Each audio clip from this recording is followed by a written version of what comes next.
अस्सलाम वालेकुम। Lecture number 35 in anatomy and physiology. Previous lecture के अंदर हम लोगों ने डाइजेस्टिव जूसेस को स्टार्ट किया हुआ था, जिसमें हम लोगों ने 5 के 5 को डिटेल में डिस्कस कर लिया था। Saliva, pancreatic juice, intestinal juice, bile, ये 5 के 5 हम लोगों ने डिटेल में पढ़ लिए थे। इनके फंक्शंस भी हम लोगों ने डिस्कस किए थे, इनकी कंपोजिशन वगैरह भी डिस्कस की थी। डाइजेस्टिव सिस्टम हम लोगों ने बेसिकली स्टार्ट किया हुआ है। तो आज हम लोग डिस्कस करेंगे स्टमक और इंटेस्टाइन के अंदर जितनी भी मूवमेंट्स होती हैं, खुराक किन मूवमेंट्स के जरिए आगे की तरफ धकेली जाती हैं, खींची जाती हैं, आगे भेजी जाती हैं, वो सारी के सारी मूवमेंट्स को हम लोग डिस्कस करेंगे, चाहे वो स्टमक के अंदर हो रही हो, चाहे वो इंटेस्टाइन के अंदर हो रही हो। पेज नंबर 108 पे आ जाओ, movements of stomach and intestine. तो सबसे पहले हम लोग स्टमक की मूवमेंट्स को डिस्कस कर लेते हैं। The movement of stomach, activities of smooth muscles of the stomach increase during gastric digestion when stomach is filled with the fluid and when the stomach is empty। जब stomach जो सा खुराक से मुकम्मल तौर पर भर जाए या फिर बिल्कुल ही खाली हो, तो जो स्टमक के स्मूथ मसल्स होते हैं ना, वो बहुत सी एक्टिविटीज करते हैं, मतलब कॉन्ट्रैक्ट होना शुरू होते हैं, रिलैक्स होना शुरू होते हैं। स्मूथ मसल्स जो से होते हैं वो एक्टिव हो जाते हैं कब? जब स्टमक के अंदर खुराक जो सी है वो स्टमक जो सा खुराक से भर जाए या फिर स्टमक जो सा खुराक से बिल्कुल खाली हो जाए। आप लोगों को पता है जब खाना हम लोग बहुत ज्यादा खा लेते हैं तो हमें फीलिंग आ रही होती है कि हमारा पेट बहुत ज्यादा भर चुका है, और जब हम लोगों ने बिल्कुल नहीं खाना खाया होता, मतलब बिल्कुल ही हमारा पेट खाली हुआ होता, 5-6 घंटे हम लोगों ने कुछ भी नहीं खाया होता, तब भी हमें फीलिंग आ चुकी होती है कि हम लोगों का पेट बिल्कुल खाली है। तो वो स्मूथ मसल्स जो उनसे स्टमक की होते हैं वो ऐसी एक्टिविटीज करते हैं जिनकी वजह से हमें फीलिंग आती है। अब स्मूथ मसल्स जो एक्टिविटीज करते हैं उनकी वजह से हम लोगों को बहुत सी हंगर कंट्रैक्शन हो रही होती है, पेरिस्टालसिस वेव्स क्रिएट हो रही होती हैं, इसके अलावा रिसेप्टिव रिलैक्सेशन हो रही होती है, वो हम लोग आगे डिटेल में पढ़ेंगे। बस आप लोगों ने ये याद रखना है कि जब स्टमक खुराक से बहुत ज्यादा भर जाए या स्टमक बिल्कुल खाली हो जाए तो जो स्टमक के स्मूथ मसल्स हैं वो एक्टिविटीज करते हैं। वो एक्टिविटीज हम लोग आगे डिटेल में पढ़ते हैं। 3 एक्टिविटीज वो क्या करते हैं, ठीक है। Types of movements in stomach. अब किस तरह की मूवमेंट्स होती हैं स्टमक के अंदर? हंगर कंट्रैक्शन होती है स्टमक के अंदर, रिसेप्टिव रिलैक्सेशन मूवमेंट होती है स्टमक के अंदर, पेरिस्टालसिस वेव्स होती हैं, ठीक है। पहले हम लोग डिस्कस कर लेते हैं हंगर कंट्रैक्शंस कि हंगर कंट्रैक्शंस मूवमेंट्स जब होती है स्टमक के अंदर तब क्या क्या होता है, ठीक है। Hunger contractions are the movements of the empty stomach, ठीक है। खाली स्टमक, बिल्कुल ही जब आप लोगों ने 9-10 घंटे खाना ना खाया हो तो उस एम्प्टी स्टमक की वजह से जो मूवमेंट्स होती हैं उनको हम लोग क्या कहते हैं? हंगर कंट्रैक्शंस कहते हैं। उन मूवमेंट्स के अंदर होता क्या है वो हम लोग डिस्कस कर लेते हैं। These contractions are related to the sensations of hunger. अब ये जब हंगर कंट्रैक्शंस होंगी, ये हमारा स्टमक बहुत ज्यादा एम्प्टी होगा तो हमें भूख वाली सेंसेशन आएगी, हमें हंगर सेंसेशन आएगी, भूख वाली फीलिंग महसूस होगी कि हमें बहुत ज्यादा भूख लग रही है, ठीक है। वो किस वजह से होती है? हंगर कंट्रैक्शंस की वजह से होती है, ठीक है। Hunger contractions are the peristaltic waves superimposed over the contractions of the gastric smooth muscles as a whole। अब जो स्टमक, गैस्ट्रिक वर्ड किसके लिए इस्तेमाल होता है? गैस्ट्रिक वर्ड बेसिकली स्टमक के लिए इस्तेमाल होता है। बाइल किस लिए इस्तेमाल होता है? लीवर के लिए इस्तेमाल होता है। कार्डिक किस लिए इस्तेमाल होता है? कार्डिक वर्ड हार्ट के लिए इस्तेमाल होता है। इसी तरह हर नेम जो सा होता है उनके थोड़े से साइंटिफिक नेम्स भी होते हैं, ठीक है। तो स्टमक के लिए कौन सा वर्ड यूज होता है? गैस्ट्रिक यूज होता है, ठीक है। तो मैं ये बताना चाह रही हूँ कि हंगर कॉन्ट्रैक्शन सेंसेशन देते हैं किसकी? हंगर की, कि हमें भूख लग रही होती है। हंगर कॉन्ट्रैक्शन मूवमेंट्स क्यों होती है स्टमक के अंदर? इस वजह से होती है क्योंकि स्टमक बहुत ज्यादा एम्प्टी हुआ होता है, 9-10 घंटे हम लोगों ने कुछ भी नहीं खाया होता है। तो हंगर कंट्रैक्शंस के अंदर क्या होता है? पेरिस्टाल्टिक मूवमेंट्स होती हैं, ठीक है। पेरिस्टाल्टिक मूवमेंट्स या पेरिस्टाल्टिक वेव्स क्रिएट हो रही होती हैं, वो आप लोगों को मैं बताती हूँ किस तरह होती है। पहले हम लोग टाइप डिस्कस कर लेते हैं। Hunger contractions are of 3 types के। हंगर कंट्रैक्शन की 3 टाइप्स होती हैं। Type 1 hunger contractions, type 2 hunger contractions and type 3 hunger contraction. सबसे पहले हम लोग टाइप 1 को डिस्कस कर लेते हैं। टाइप 1 हंगर कंट्रैक्शंस के अंदर क्या होता है? Type 1 hunger contractions are the first contractions to appear in the empty stomach when the tone of the gastric muscles is low. Type 1 hunger contraction जो सी होती है वो सबसे पहले होती है और तब होती है जब जो भूख थोड़ी होती है, जब हमें लगना शुरू होती है। स्टार्ट में थोड़ी थोड़ी हमें भूख एक होता है ना कि हमें बहुत ज़्यादा भूख लग रही है, लेकिन थोड़ी थोड़ी जब लग रही हो, जब जो हमारी हंगर सेंसेशन जो सी है बहुत ज़्यादा लो हो, गैस्ट्रिक टोन जो सी है बेसिकली समटाइम पेट से आवाज़ें भी आना शुरू हो जाती है। जब हमें भूख लगती है उन आवाज़ों को हम लोग टोन कहते हैं। म्यूजिकल कोई भी साउंड हो उसको हम लोग क्या कहते हैं, टोन कहते हैं, ठीक है। When the tone of the gastric muscles is low, अब गैस्ट्रिक मसल्स कौन से वाले, स्मूथ मसल्स, ठीक है। गैस्ट्रिक स्मूथ मसल्स जो हैं वो टोन क्रिएट करते हैं, एक म्यूजिकल साउंड क्रिएट करते हैं। वो बहुत ज़्यादा लो हो अगर हंगर कंट्रैक्शन की वो टाइप जिसमें टोन जो सी है गैस्ट्रिक स्मूथ मसल्स के अंदर से जो टोन आ रही होती है, जो म्यूजिकल साउंड आ रहे थे, जो आवाज़ पेट में से आ रही होती है, वो बहुत ज़्यादा लो हो, तो वो कौन सी टाइप होगी, टाइप 1 हंगर कंट्रैक्शन होगी, ठीक है। और ये तब होती है जब स्टमक एम्प्टी होता है, ठीक है, मतलब थोड़ा एम्प्टी दिख रहा होता है, ठीक है। Type 2 hunger contraction, type 2 hunger contraction appear when the tone of the stomach is stronger, जब आवाज़ जो सी होती है म्यूजिकल साउंड जो सा थोड़ा सा स्ट्रॉन्ग हो जाए, मतलब थोड़ा सा ज़्यादा आवाज़ दे रहा हो, ठीक है। पेट जब आप लोगों की थोड़ी सी ज़्यादा आवाज़ दे रहा हो भूख की, ठीक है। Tone increases in the stomach if the food intake is postponed even after the appearance of the type 1 contraction. Type 1 contraction के बाद भी अगर आप लोग कुछ भी ना खाओ तो टाइप 2 कंट्रैक्शन के अंदर जो सी वो टोन है गैस्ट्रिक मसल्स की, स्टमक की गैस्ट्रिक मसल्स की जो टोन है वो स्ट्रॉन्गर हो जाएगी, सख्त हो जाएगी, मतलब और ज़्यादा म्यूजिकल साउंड और ज़्यादा आवाज़ आना शुरू हो जाएगी। तो आगे हम लोग नेक्स्ट पेज पे आते हैं। पेज नंबर 109 पे हम लोग हंगर कंट्रैक्शन की थर्ड टाइप को डिस्कस कर लेते हैं, type 3 hunger contractions. Type 3 hunger contractions are like incomplete tightness. अब जो टाइप 3 हंगर कंट्रैक्शन है वो बिल्कुल इनकम्प्लीट टाइटनेस की तरह होती है। वो कैसे इनकम्प्लीट टाइटनेस के अंदर क्या होता है, बेसिकली इनकम्प्लीट टाइटनेस के अंदर जो बहुत ज्यादा मसल कंट्रैक्शन हो रही होती है वो सक्सेसिव मसल कंट्रैक्शन की बजाय सिर्फ एक सिंगल लेयर की कंट्रैक्शन हो रही होती है, ठीक है। सिंगल लेयर कंट्रैक्ट कराता है। इनकम्प्लीट टाइटनेस के अंदर ये होता है कि सिर्फ और सिर्फ एक सिंगल लेयर मसल्स की कंट्रैक्ट कर रही होती है। होना क्या चाहिए, अगर टाइटनेस नहीं होगी तो सारी मसल्स 1 by 1 सक्सेसिव रेशियो में जो सी कंट्रैक्ट हो रही होंगी, लेकिन जब इनकम्प्लीट टाइटनेस होती है तब सिंगल लेयर कंट्रैक्ट कर रही होती है। तो इसका मतलब यह है कि टाइप 3 हंगर कंट्रैक्शन में भी सिर्फ एक मसल कंट्रैक्ट कर रही होती है, ठीक है। These contractions appear when the hunger becomes severe and the tone increases to a great extent.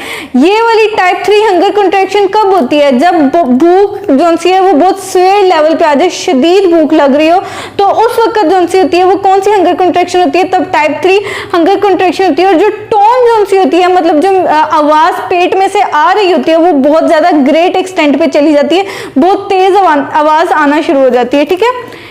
तो आप लोगों को ये समझ आ गई ना, स्टमक की पहली मूवमेंट हंगर कंट्रैक्शन मूवमेंट है जो तब होती है जब स्टमक बिल्कुल एम्प्टी होता है। जब सबसे पहले स्टार्टिंग में जब भूख लग रही थी वो कौन सी होती है, टाइप 1 हंगर कंट्रैक्शन होती है। जब 2 घंटे बाद मजीद और भूख लगना शुरू हो जाती है, आवाज़ पेट की और तेज हो जाती है, उसको हम लोग टाइप 2 हंगर कंट्रैक्शन कहते हैं। और जब बिल्कुल ही लास्ट स्टेज हो जाए भूख का, जिसकी वजह से आप लोगों को थोड़ी थोड़ी थकावट भी महसूस हो जाए, थोड़ी थोड़ी आपको इलनेस भी फील होना शुरू हो जाए, तो वो कौन सी आई थी, टाइप 3 हंगर कंट्रैक्शन आ जाती है। तो स्टमक सबसे पहले कौन सी मूवमेंट देता है, हंगर कंट्रैक्शन। इसमें सिचुएशन क्या है, इसमें सिचुएशन ये है कि स्टमक जो है बिल्कुल एम्प्टी है। अब हम लोग दूसरी डिस्कस कर लेते हैं मूवमेंट, वो है रिसेप्टिव रिलैक्सेशन। इसमें क्या होता है, Receptive relaxation is the relaxation of the upper portion of the stomach when the bolus enters into the stomach from the esophagus। अब हम लोगों ने खुराक खाई है, डाइजेस्टिव सिस्टम के अंदर मैं आप लोगों को डिटेल में बता चुके हैं खुराक कहाँ कहाँ से गुजरती है। पहले खुराक मुंह के अंदर आती है, ओरल कैविटी, माउथ के अंदर आके फिर वो फेरिंग्स से फिर एसोफेगस से फिर वो खुराक जाती है स्टमक के अंदर, ठीक है। तो एसोफेगस से खुराक जो सी है जब स्टमक के अंदर आती है तो जो स्टमक का अपर पोर्शन होता है वो रिलैक्स कर जाता है, ठीक है। अपर पोर्शन जो होता है वो रिलैक्सेशन कर रहा होता है, ठीक है। Receptive relaxation is the relaxation of the upper lower portion of the stomach when bolus enters the stomach from the oesophagus. ये वही लाइन जो सी है वो रिपीट हो चुकी है, यहाँ पे 2 बार लिखी गई है, तो आप लोगों ने अपने पेपर में 2 बार नहीं लिखनी है, आप लोगों ने अपने नोट्स पे कट कर लेनी है ये वाली लाइन, ठीक है। This process is called accommodation of stomach. ये रिसेप्टिव रिलैक्सेशन तब होती है जब स्टमक जो सा खुराक से भर जाता है, ठीक है, खुराक आपके अंदर होती है। मैं एक बार दोबारा आप लोगों को डायग्राम के थ्रू समझा देती हूँ कैसे होता है। ये स्टमक के अंदर खुराक आ रही है, ठीक है, ये हम स्टमक है, ठीक है। अब जब स्टमक के अंदर जब खुराक आ रही होगी ना तो वो इस मूवमेंट से आती है। ये हमारे पास बोलस है, ठीक है। बोलस जब एसोफेगस से होता हुआ स्टमक के अंदर आता है तो स्टमक के अंदर आते हुए यहाँ से गुजरेगा, फिर यहाँ पे जो स्मूथ मसल्स हैं ये कॉन्ट्रैक्ट कर देंगे, यहाँ पे ये कॉन्ट्रैक्ट कर रहे हैं, ठीक है, बंद हो जाएंगे, फिर दोबारा खुलेंगे, यहाँ पे बोलस आ जाएगा, यहाँ पे ये मसल्स क्या कर रहे हैं, रिलैक्स कर रहे हैं। जहां पर फासला ज्यादा है वो रिलैक्स कर रहे हैं, जहां पर फासला कम है उनको कॉन्ट्रैक्ट कर रहे हैं। तो कॉन्ट्रैक्शन और रिलैक्सेशन से जो बोलस है वो स्टमक की तरफ, स्टमक के अंदर आता है। कहां से? एसोफेगस से स्टमक के अंदर आता है कंट्रैक्शन और रिलैक्सेशन की मदद से, ठीक है। समझ आ गई ना आप लोगों को रिसेप्टिव रिलैक्सेशन की। आगे हम लोग थर्ड मूवमेंट डिस्कस कर लेते हैं जो स्टमक के अंदर होती है, वो कौन सी होती है? पेरिस्टोलसिस वेव्स, ठीक है, वेव्स हैं बेसिकली। वेव लाइक मसल्स, जो मसल्स हैं वो कंट्रैक्ट कर रहे हैं वेव की मोशन में, ठीक है, मसल्स उनसे कंट्रैक्ट कर रहे हैं। इस वेव की शक्ल में अगर कंट्रैक्शन हो रही हो स्टमक के वॉल्स की, तो स्टमक के वॉल्स की, तो उनको हम लोग क्या कहते हैं? उनको हम लोग पेरिस्टोलसिस वेव्स कहते हैं, ठीक है। और ये वाली जो पेरिस्टोलसिस वेव्स है ना, ये इनवॉलेंट्री हैं, ठीक है, हमारे काबू में नहीं है, हम लोग खुद नहीं कर सकते हैं, ये खुद ब खुद होती जाती है, ठीक है। When food enters the stomach, जब स्टमक के अंदर खुराक एंटर होती है, कहाँ से? एसोफेगस से स्टमक के अंदर जब फूड एंटर होता है, बोलस बेसिकली जिसे हम लोग कहते हैं, द पेरिस्टोल्टिक कंट्रैक्शन और peristaltic wave appears with a frequency of 3 per minute पर ये कंट्रैक्शन दिखाई जाती है, ठीक है। यहाँ पे 3 मिनट के बाद फिर कंट्रैक्ट कर देगा, 3 मिनट के बाद फिर कंट्रैक्ट कर देगा, ठीक है। तो पर 3 मिनट पर ये जो कंट्रैक्शन होती है फूड को जब स्टमक के अंदर एंटर होता है, तो वो कितनी फ्रीक्वेंसी से होती है? 3 पर मिनट पर होती है, ठीक है। It starts from the lower part of the body of the stomach, passes through the pylorus till the pyloric sphincter, ठीक है। ये मैं पाइलोरस और पाइलोरिक स्फिंक्टर का थोड़ा सा बता देती हूँ कि ये तो हमारा है एसोफेगस। एसोफेगस के बाद आ गया स्टमक। स्टमक का जो लास्ट वाला हिस्सा है यहाँ पर, इसको हम लोग कहते हैं पाइलोरस, ठीक है। इस हिस्से को हम लोग क्या कहते हैं? पाइलोरस। अब पाइलोरस के अंदर अगर एक दीवार लगा दी जाए, ठीक है, एक दीवार लगा दी जाए, तो उसको हम लोग क्या कहेंगे? पाइलोरिक स्फिंक्टर कहेंगे, पाइलोरिक स्फिंक्टर। अब ये पाइलोरिक स्फिंक्टर जो है किस में जाके खुलता है? ये पाइलोरिक स्फिंक्टर डायरेक्ट जाके खुलता है। मैं आप लोगों को पिछले लेक्चर के अंदर बता चुकी हूँ कि जो स्टमक है वो किस में जाके खुलता है? स्मॉल इंटेस्टाइन के अंदर। स्मॉल इंटेस्टाइन किसका पोर्शन? स्मॉल इंटेस्टाइन के कौन से पोर्शन में खुलता है? ड्यूडिनम, ठीक है। तो पाइलोरिक स्फिंक्टर के फौरन बाद क्या आ जाता है? ड्यूडिनम आ जाता है, ठीक है। ड्यूडिनम किसका पोर्शन है? स्मॉल इंटेस्टाइन का। ये क्या है? स्मॉल इंटेस्टाइन है। स्मॉल इंटेस्टाइन के मैंने आप लोगों को बताया था 3 हिस्से होते हैं। पहला हिस्सा ड्यूडिनम जो स्टमक से इंटेस्टाइन के अंदर आता है, फिर दूसरा हिस्सा जुजिनम होता है, और तीसरा हिस्सा जो सा है वो इलियम होता है, ठीक है। और फिर इलियम जो सी है वो घूम के लार्ज इंटेस्टाइन को स्टार्ट कर देती है, ठीक है।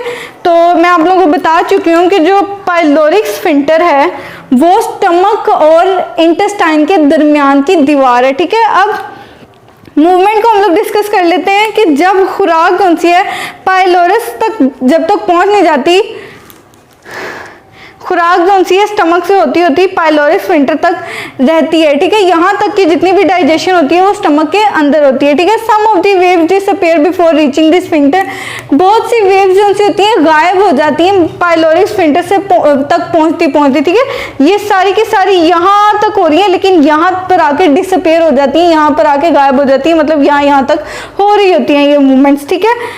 Each peristaltic wave takes about 1 minute to travel from the point of the origin to the point of ending. अब एक जो सी मूवमेंट है पेरिस्टाल्टिक वे है वो यहाँ से लेकर यहाँ तक पहुँचने में कितना मिनट लगाती हैं, सिर्फ और सिर्फ 1 मिनट लगाती हैं, ठीक है। This type of peristaltic contraction is called digestive peristalsis because it is responsible for the grinding of the food particle and mixing them with the gastric juice for the digestive activities.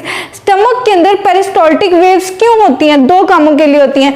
पहली तो ये कि जितना भी food particle यहाँ से गुजर रहा है उसको ग्राइंड कर सकें। दूसरी बात ये कि जितना भी फूड यहाँ से गुजर रहा है उस फूड को साथ गैस्ट्रिक जूस को मिक्स कर चुके हैं, ठीक है। समझ आ गई है ना कि पेरिस्टाल्टिक मूवमेंट्स जो सी हैं स्टमक के अंदर क्यों होती हैं? ताकि स्टमक के अंदर मौजूद जो सी खुराक है वो मजीद टूट जाए, उसको तोड़ने में मदद मिले, उसको डाइजेशन मिल सके। इसके अलावा उसके अंदर गैस्ट्रिक जूस अच्छी तरह मिक्स हो जाए। Grinding of the food particles and mixing them with the gastric juice, ये 2 कामों के लिए डाइजेस्टिव पेरिस्टाल्सिस मूवमेंट्स होती हैं स्टमक के अंदर, ठीक है। तो आप लोगों को समझ आ गई है ना कि स्टमक के अंदर 3 तरह की मूवमेंट्स होती हैं, हंगर कंट्रैक्शन, रिसेप्टिव रिलैक्सेशन और पेरिस्टाल्टिक वेव्स। स्टमक की मूवमेंट्स तीनों की समझ आ चुकी है। आज अब हम लोग नेक्स्ट टॉपिक स्टार्ट करते हैं which is the movements of intestines, कि इंटेस्टाइन के अंदर कौन कौन सी मूवमेंट होती हैं खुराक को आगे मूव करने के लिए, किसी भी किस्म के प्रोसेस के लिए, ठीक है। मूवमेंट्स ऑफ, अब इंटेस्टाइन के अंदर मूवमेंट्स होंगी तो हमें पता है हमारी बॉडी के अंदर 2 इंटेस्टाइन है, स्मॉल इंटेस्टाइन और लार्ज इंटेस्टाइन। तो स्मॉल इंटेस्टाइन के अंदर मूवमेंट्स अलग होंगी और लार्ज इंटेस्टाइन के अंदर जो सी मूवमेंट्स होती हैं वो अलग होंगी। तो सबसे पहले हम लोग डिस्कस कर लेते हैं स्मॉल इंटेस्टाइन की मूवमेंट्स, ठीक है। अब स्मॉल इंटेस्टाइन जो मैं आप लोगों को ये बता चुकी हूँ कि स्टमक जो है ड्यूडेनम में खुलता है, ड्यूडेनम फिर जूजिनम में, जूजिनम फिर इलियम, इलियम फिर आगे लार्ज इंटेस्टाइन को स्टार्ट कर देता है, ठीक है। तो इस पूरे के पूरे स्मॉल इंटेस्टाइन के अंदर 3 तरह की मूवमेंट्स होती हैं, बेसिकली 4 तरह की मूवमेंट्स होती हैं। वो कौन कौन सी 4 तरह की मूवमेंट होती है? पहले मिक्सिंग मूवमेंट होती है, फिर उसके बाद प्रोपल्सिव मूवमेंट होती है, उसके बाद माइग्रेटिंग मोटर कॉम्प्लेक्स वाली मूवमेंट होती है, इसके अलावा फिर लास्ट वाली मूवमेंट ऑफ विलाई होती है, ठीक है। विलाई का मैं आप लोगों को बताऊंगी किसको कहते हैं। तो स्मॉल इंटेस्टाइन के अंदर ये 4 मूवमेंट्स होती हैं, ठीक है। पहले हम लोग डिस्कस कर लेते हैं मिक्सिंग मूवमेंट, तब उसके लिए नेक्स्ट पेज पे आ जाओ, पेज नंबर 110 पे। Mixing movements of the small intestine are responsible for the proper mixing of chyme with the digestive juices such as pancreatic juice, bile and intestinal juice। अब mixing movement को क्यों देता है small intestine? Small intestine के अंदर mixing movements इस वजह से होती हैं ताकि जो काइम आ रही है, जो एसिडिक फूड आ रहा है, काइम क्या है? एसिडिक फूड है, पार्शली डाइजेस्टेड फूड है विद द गैस्ट्रिक जूस, उसके अंदर गैस्ट्रिक जूस की तादाद बहुत ज्यादा होती है। काइम ऊपर से जितनी भी खुराक आ रही है स्मॉल इंटेस्टाइन उस खुराक को मिक्सिंग मूवमेंट देता है, वो इस वजह से देता है ताकि वो जितनी भी काइम या खुराक स्मॉल इंटेस्टाइन से गुजर रही हो तो उसके अंदर जितना भी गैस्ट्रिक जूस इंक्लूड है, पेनक्रियाटिक जूस, उसके अंदर दला हुआ इंटेस्टाइनल जूस जो स्मॉल इंटेस्टाइन के अंदर से आ रहा है, वो अच्छी तरह ये सारा कुछ मिक्स हो जाए। तो इसका बेसिकली पर्पस क्या है? मिक्सिंग करना है काइम को, गैस्ट्रिक जूस को, पेनक्रियाटिक जूस को और स्मॉल इंटेस्टाइनल जूस को, ठीक है। दूसरी मूवमेंट देता है ये प्रोपल्सिव मूवमेंट। उसमें क्या होता है? Propulsive movements are the movements of small intestine which push the chyme in the bowel digestion through the intestine. अब प्रोपल्सिव मूवमेंट, प्रोपल्शन आपको पता है कैसे कहते हैं? प्रोपल्शन धक्का लगाने को कहते हैं। तो उस खुराक को, उस काइम को, वो जितनी भी खुराक जूस से बनी फ्लूइड, जितना भी खुराक का वो सारा का सारा फ्लूइड जिनसे स्मॉल इंटेस्टाइन के अंदर पुश देता है, पुशिंग देता है पूरे काइम को ताकि वो खुराक आगे इंटेस्टाइन, लार्ज इंटेस्टाइन की तरफ स्टार्ट हो सके। तो ऐसी मूवमेंट जो स्मॉल इंटेस्टाइन दे जिसमें आप लोग काइम को पुश करना पड़े तो उस मूवमेंट को हम लोग क्या कहेंगे? प्रोपल्सिव मूवमेंट्स कहेंगे। तीसरी मूवमेंट माइग्रेटिंग मोटर कॉम्प्लेक्स होती है, MMC जो सी है स्मॉल इंटेस्टाइन के अंदर ये होती है। इसमें क्या होता है? Migrating motor complex is a type of peristaltic contraction. ये भी बिल्कुल एक पेरिस्टाल्टिक कंट्रैक्शन की टाइप है, मतलब रिलैक्सेशन कंट्रैक्शन की तरह की होती है ये migrating motor complex which occurs in stomach and small intestine during the periods of fasting for several hours। ये स्टमक के अंदर भी होती है, स्मॉल इंटेस्टाइन के अंदर भी होती है। कब? जब फास्टिंग ऑफ सेवरल आवर्स आप लोगों ने किया हो, आप लोगों ने कई घंटों खाना ना खाया हो, रोजा रखा हो, कई घंटों खाना ना खाया होगा, तो कौन सी मूवमेंट स्टार्ट हो जाएगी? माइग्रेटिंग मोटर कॉम्प्लेक्स वाली मूवमेंट स्टार्ट हो जाएंगी। किसके अंदर? स्टमक के अंदर भी और इंटेस्टाइन के अंदर भी। इसके अंदर क्या होता है? It is different from the regular peristalsis because a large portion of the stomach और intestine is involved in the contraction. अब ये पेरिस्टालसिस होती है, रेगुलर पेरिस्टालसिस वो जिसमें खुराक गुजरती है एसोफेगस से नीचे स्टमक की तरफ आती है, उधर भी पेरिस्टालसिस होती है। वो ये वाली जो सी स्टमक के अंदर और इंटेस्टाइन के अंदर जो पेरिस्टाल्टिक कॉन्ट्रैक्शंस होती हैं ये बिल्कुल डिफरेंट है रेगुलर पेरिस्टालसिस से, ठीक है। रेगुलर पेरिस्टालसिस एसोफेगस के अंदर होती है खुराक को नीचे स्टमक की तरफ ले जाने से ले जाने के लिए, लेकिन स्टमक और इंटेस्टाइन के अंदर जो पेरिस्टाल्टिक कॉन्ट्रैक्शंस होती हैं वो अलग अलग होती हैं। स्टमक के अंदर जो सी पेरिस्टाल्टिक वेव्स होती हैं वो अलग होती हैं, और जो इंटेस्टाइन के अंदर हो रही हैं वो माइग्रेटिंग मोटर कॉम्प्लेक्स की शक्ल में हो रही होती हैं, ठीक है। The contraction extend to about 20 to 30 centimetre of stomach and intestine. ये कंट्रैक्शन जितनी हो रही होती हैं वो 20 to 30 सेंटीमीटर की होती हैं स्टमक के अंदर और इंटेस्टाइन के अंदर, ठीक है। Movements of villi, movements of, अच्छा बेसिकली माइग्रेटिंग मोटर कॉम्प्लेक्स जो है ना डाइजेशन को इम्प्रूव करने के लिए खास तौर पर हमारे जिस्म के अंदर तैयार किया गया। माइग्रेटिंग मोटर कॉम्प्लेक्स MMC जो से अगर हम लोग लगातार मुसलसल 24 घंटे हर घंटे कुछ ना कुछ खाते रहे ना तो उससे जो सी डाइजेशन नहीं हो पाती, हमें पता बिल्कुल नहीं डाइजेशन हो पाती, तो इस वजह से माइग्रेटिंग मोटर कॉम्प्लेक्स जो से एक्टिवेट नहीं होता है। लेकिन अगर हम लोग 3-4 घंटे ना कुछ खाएं, 4 घंटे अगर हम लोग ना कुछ खाएं तो उससे हमें फायदा ही होगा। क्यों फायदा? इस तरह होगा कि फिर जब माइग्रेटिंग मोटर कॉम्प्लेक्स जब एक्टिवेट हो जाएगा तो जितना भी पहले से हमारे पेट के अंदर खुराक है उसको वो अच्छी तरह डाइजेस्ट कर पाएगा, पहले वाली खुराक को अच्छी तरह डाइजेशन मिल जाएगी, तो फिर वो इनकम्प्लीट डाइजेशन नहीं रहेगी। लेकिन हम लोग हर घंटे बाद ज्यादा से ज्यादा खाना खाएंगे तो उससे डाइजेशन का प्रोसेस सही तरह नहीं हो पाएगा, ठीक है। आगे लास्ट वाले मूवमेंट हम लोग पढ़ेंगे, मूवमेंट ऑफ विलाय। इसमें क्या है, विलाय जो से हैं बेसिकली फिंगर लाइक प्रोजेक्शन होती हैं, ठीक है, इस शक्ल की होती हैं, इस तरह की प्रोजेक्शन होती हैं। ये एक अगर होगी तो उसको हम लोग क्या कहेंगे, विलस कहेंगे। ज्यादा सारी होंगी तो उनको हम लोग क्या कहेंगे, विलाय कहेंगे, ठीक है। ये एक मेम्ब्रेन के ऊपर होती है, म्यूकस मेम्ब्रेन के ऊपर बेसिकली होती है, ठीक है। Intestinal विलाय also show movement simultaneously along with the intestinal movements. Intestine के अंदर जितनी भी मूवमेंट्स हो रही हैं ऊपर हम लोग पढ़ चुके हैं, मिक्सिंग मूवमेंट होती है, प्रोपल्सिव मूवमेंट होती है, माइग्रेटिंग मोटर कॉम्प्लेक्स मूवमेंट हो रही है। इन तीनों मूवमेंट के साथ साथ जो है विलाय भी मूव कर रहे होते हैं, ठीक है। वो तीनों जब मसल्स मूव करें तो मसल्स के ऊपर जो से वो उंगली की तरह के बाल वगैरह होते हैं, उंगली की तरह के ही होते हैं, ठीक है, तो वो भी मूव करना शुरू हो जाते हैं, ठीक है। Movements of villi are shortening which occur alternatively and help in emptying lymph from the central lacteal into the lymphatic system। अब ये विलाय की मूवमेंट इंटेस्टाइन्स के अंदर क्यों हो रही होती है, ताकि वो लिम्फ को लिम्फेटिक सिस्टम में डाल सकें, ठीक है। समझ आ गई है ना आप लोगों को अच्छी तरह। अब जो से विलाय हैं वो सिर्फ इंटेस्टाइन की मेम्ब्रेन के ऊपर नहीं होते हैं, वो हमें पता है कि विलाय जो से प्लेसेंटा पर होते हैं, स्मॉल इंटेस्टाइन पर। ज्यादा विलाय कहाँ पाए जाते हैं, स्टमक प्लेसेंटा के ऊपर और स्मॉल इंटेस्टाइन के ऊपर इनका ज्यादा काम है। अब हमारी बॉडी के अंदर ना दो तरह की कैपिलरीज होती हैं, या तो ब्लड कैपिलरीज होती हैं या फिर लिम्फ कैपिलरीज होती हैं। जो ब्लड कैपिलरीज होती हैं वो न्यूट्रिएंट्स को ज़्यादातर डाइजेस्ट करती हैं, लेकिन जो लिम्फ कैपिलरीज हैं जिनको हम लोग लैक्टियल्स भी कहते हैं, लिम्फ कैपिलरीज को हम लोग लैक्टियल्स कहते हैं, वो ज़्यादातर प्रोटीन को डाइजेस्ट करती है, ठीक है। फैट्स को, फैट सोल्यूबल जितनी भी विटामिन हैं उनको ऑब्जॉर्व करती है, उनको पूरे लिम्फेटिक सिस्टम में करती है, ठीक है। आप लोगों ने FSC में पढ़ा होगा कि दो सिस्टम होते, दो कैपिलरीज, दो तरह की कैपिलरीज होती हैं, ब्लड कैपिलरीज होती हैं, लिम्फ कैपिलरीज होती हैं।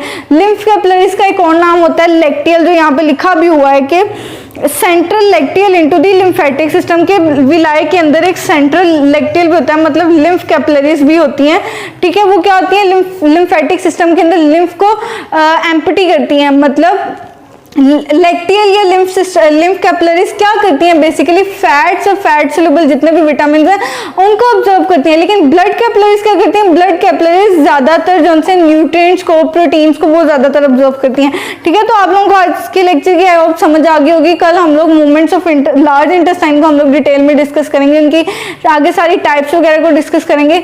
तो आज का लेक्चर इतना ही। अगर आप लोगों को समझ ना आई हो तो क्वेश्चन जरूर कीजिएगा। अल्लाह हाफिज।